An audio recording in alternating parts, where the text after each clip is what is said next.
only 2 of these left. 2 NFL team previews remaining.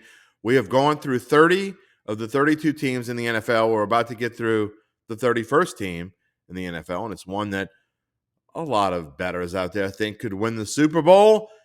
That is the Tampa Bay Buccaneers and 45-year-old Tom Brady.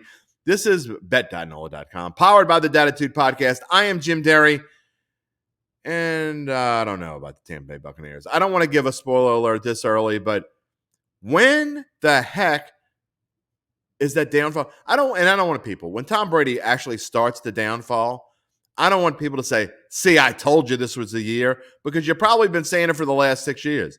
The dude is like Father Time. Maybe he is Father Time. I don't know what the heck's going on with Tom Brady. He drank something. He really did find Endymion in the fountain of youth and drank like 3 liters of it. I don't know what it is, but the dude doesn't stop. I will say this about Tom Brady, though. To me, I saw a little bit of tail off there towards the end of the season. Maybe I'm wrong. It certainly wasn't as pronounced as Drew Brees when he hit like 40 years old. But to be doing this at 45 and to be considered still a potential to be in the top 5 or top 7 in yardage says a whole lot. Is he going to be able to do it this year? Well, he's got a different offensive line. And although they were ranked among the top 3 or 4 last year, it's going to be tough to accomplish that feat. He loses 2 of his big guys across the line, and I know they added people. You got to protect Tom Brady's blind side. So if there's anything that this team is going to be super strong on, it's that. But you look at their receiving core. Mike Evans rarely makes it through a season without getting hurt. A great number 1 receiver. Probably a top 6 or 7 number 1 wide receiver, but he doesn't make it through an entire season. Chris Godwin, their number 2, already banged up. So you're talking about Russell Gage as your number 3. Maybe he's the number 1 wide receiver to get started. Scotty Miller, Tyler Johnson. I mean, all guys that are going to play key roles, and they have great tight ends. This team has wonderful tight ends. You look at Cameron Brate and now Kyle Rudolph coming over. Great tight ends. But that doesn't mean this team is going to be able to succeed with those guys. And when I say succeed, let's be tempered. I'm not suggesting by any means this team's not going to be any good. They're still going to be Tampa Bay. They're still going to be good. But 11.5 wins as we bring up the numbers, 11.5 wins. Now you're getting a little value for the first time on if you want to bet the over and you think they're going to win 12. They won 13 last year, and I didn't think they would hit the over. But they did. And they ran into a buzzsaw called the Los Angeles Rams. But there's no values on any of these numbers here. You look at these numbers, and we're going to get to the schedule in just a second. But do you really want to give all this juice to win the division when, to me, I think the Saints and Panthers certainly can make a run, especially the Saints? Got to be more value in the Saints, right? You look at the Super Bowl number, 7-50. Do we think that the Buccaneers should be number 2 on the Super Bowl odds list? I don't. That's a little tough to pick. Now, I know we didn't. You look at their schedule, and look, it is brutal. It is brutal. I mean, you go through, they're not going to go 4-0. I'd be shocked if they go 4-0. At Dallas, at the Saints, hosting Green Bay, hosting Kansas City. I think they go 2-2 during that stretch. I'm not sure. I'm not going to be the homer and say that the Saints they've had their number. They beat them 4 times in a row in the regular season. Well, they have. But that doesn't mean it's going to happen again. We'll talk about week 2 when we get to week 2. But to start off on the road at Dallas and at the Saints is a tough task. Your home opener is not until September the 25th, and then it's against the Green Bay Packers. And then you get Kansas City on a Sunday night football, and they're drooling over that. But you go through the rest of the schedule. Sure, you get a break, Atlanta, Pittsburgh, Carolina. Baltimore, no easy task. The Rams, no easy task. You get Seattle before your bye week. But then in the back end, except for the last 2 games, Cleveland, Saints, 49ers, Bengals. I just don't see how this team is going to win 12 games. And if you're thinking about an over, if you're thinking about a division title, just no value here to play. I'm probably not going to play anything. And I say probably at this point, if I haven't played it, probably not going to, because really all value is diminished at this point. You can cherry pick a few things here and there. But I just don't see, if you're just getting into the futures and you're looking for something to bet and you think Tom Brady is the greatest thing since sliced bread, and maybe he is, but he's 45 years old. He's got an offensive line that's not the same one that he's used to. He's lost some players there. He's got some issues with his wide receivers. I'm not touching this team. Have fun if you want to. Let's see what our expert thinks. Day 31 of 32. That's right, boys and girls. We got today. We got tomorrow. It's Thursday morning here on bet.nola.com, powered by the Datitude Podcast. I'm Jim Derry, and as we have for all of the previous 30, we have our expert Adam Chernoff of Covers.com here to lend his professional handicap advice and tell you to either stay away from what I'm going to tell you or go with it. So let's find out. Tampa Bay Buccaneers, Adam, come in with an over-under total of 11.5 and fairly priced.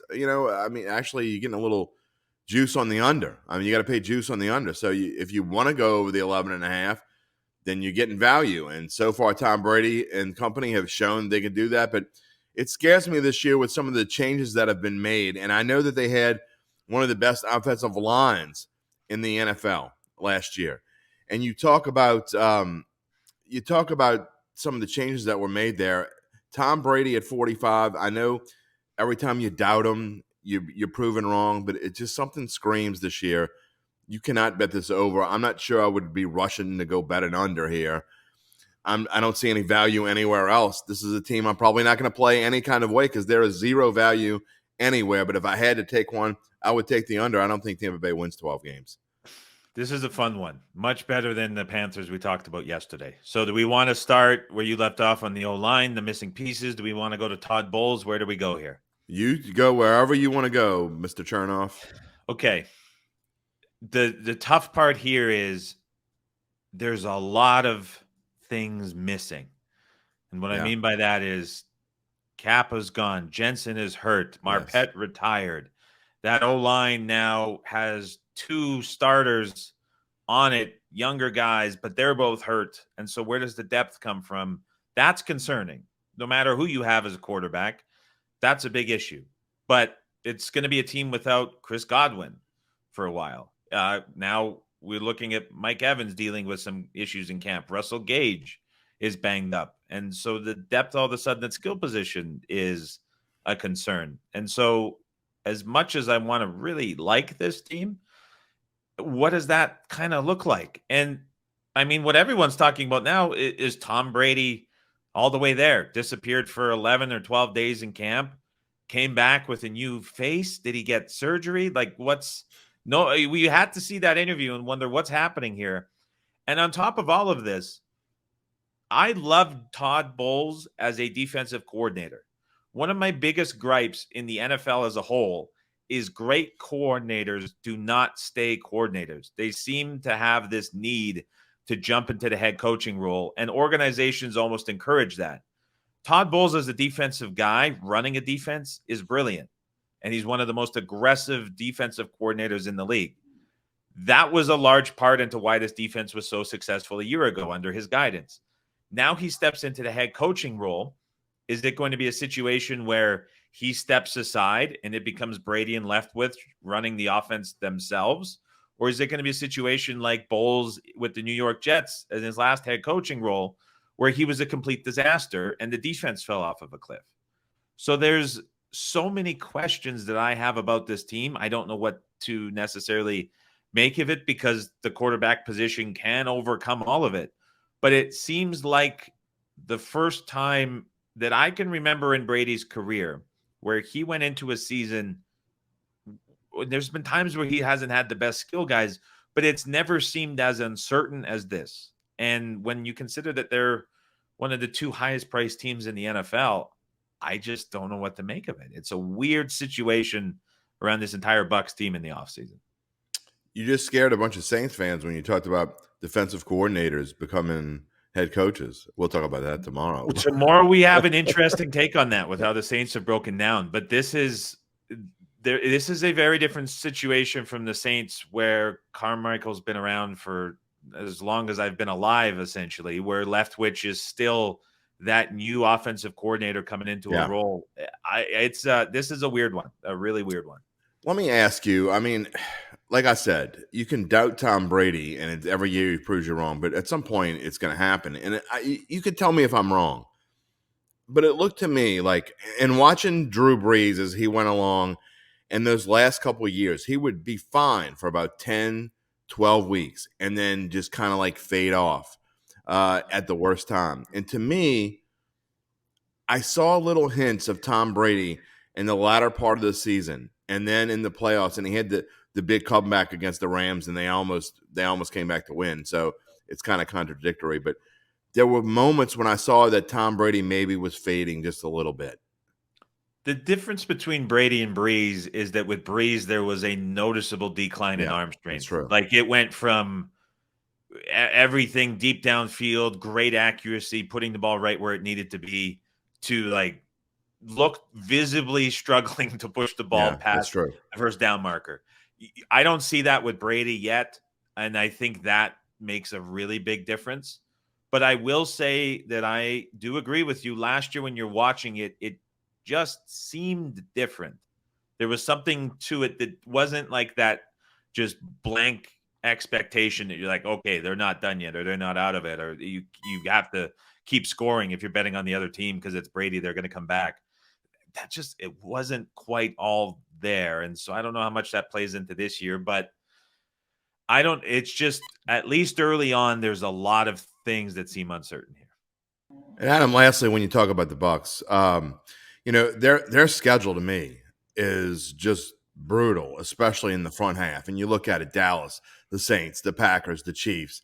You get a break with the Falcons and Steelers and Panthers, a little mini break there. But Ravens, Rams. I mean, you go on down the line. They play the Browns just like the Saints do, the 49ers, the Bengals. I mean, this is a loaded schedule. So I mean, that kind of goes to, this is definitely one where the schedule, to me, dictates that I don't think they can win 12 games, especially It, we don't know what's going to happen with all the injury issues. it sure makes it tough. I completely agree with you. It's just against that schedule with the odds where they are and that high of an expectation, it's difficult to justify anything to go over with so many question marks across the board with the team. I think usually to go over a number that big, you need everything to really line up, and I just don't see that confidence here with the Bucks. That being said, it is hard to bet against Tom Brady. Sure So is. I don't see value really either way. Again, this is one that I probably won't play. Well, I won't play. I mean, we're about to start the regular season, so if I haven't played it by now, I'm not going to play it. But minus 140 on the under, it's a little steep, and there are certainly, you talk about their ridiculous prices.